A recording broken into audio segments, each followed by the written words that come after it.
तो संघर्ष आपल्या वाट्याला आलेला लक्षात घ्या. त्या काळामध्ये कविभूषण होता. कविभूषण छत्रपती संभाजी जेव्हा निराश झाले,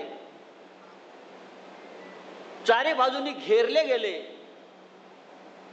आणि आता काय करावं हा जेव्हा त्यांना प्रश्न पडला, तेव्हा कविभूषणने त्यांना एक मंत्र दिला, जो आपल्या शिवसैनिकांसाठी सुद्धा तेवढाच उपयोगाचा आहे. कविभूषण सांगतो संभाजी राजाला,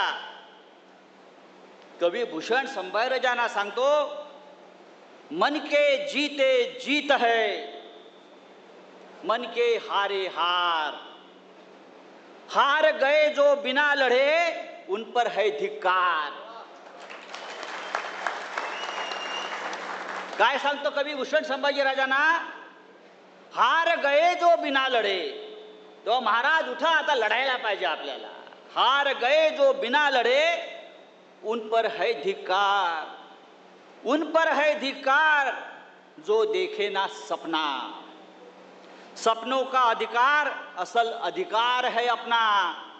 तू भोर का पहला तारा है, तू भोर का पहला तारा है, परिवर्तन का एक नारा है. यह अधिकार कुछ पल का है, फिर सब कुछ तुम्हारा है, फिर सब कुछ तुम्हारा है.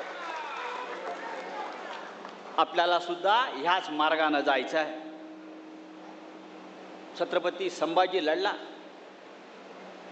त्यांनी परिवर्तनाची एक दिशा दाखवली, संघर्ष केला, त्यातून महाराष्ट्र उभा राहिला आणि परिवर्तन करण्याची ही ताकद जी आहे शिवसैनिकामध्ये. मगाशी नाशिकच्या पराभवावर चर्चा झाली. नाशिकचा पराभव का झाला? उद्धव साहेब, आपण खूप विश्लेषण केलं, पण नाशिकच्या पराभवाचं विश्लेषण वॉशिंग्टनमध्ये झालं, म्हणजे महाराष्ट्राचे. आपण म्हणतो का हरलो, का हरलो, का हरलो, पण नाशिकच्या पराभवाचं विश्लेषण जर कोणी केला असेल तर ते वॉशिंग्टनला झालं. तुलसी गबार्ड नाव लक्षात ठेवा. तुलसी गबार्ड ही साधी बाई नाही आहे, मोदीची बहीण आहे. मोदी तिला सिस्टर तुलसी म्हणतात.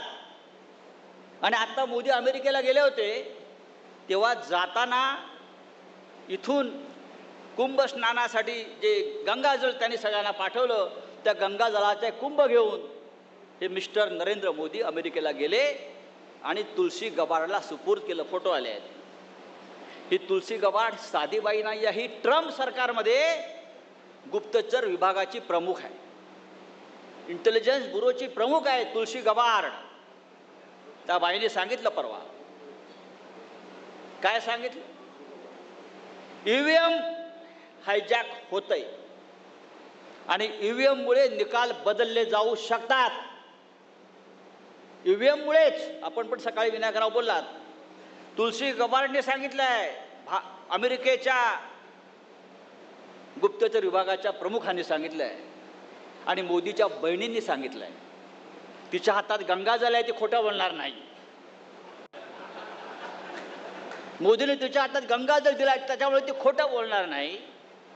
आणि ईव्हीएम मध्ये घोटाळा होतो, ईव्हीएमच्या माध्यमातून निकाल फिरवले जातात, हे जेव्हा तुलसी गबार्ड सांगते वॉशिंग्टनमध्ये बसून, तेव्हा महाराष्ट्राचा निकाल हा अशा पद्धतीनं का लागला याचं उत्तर जगाला मिळतं.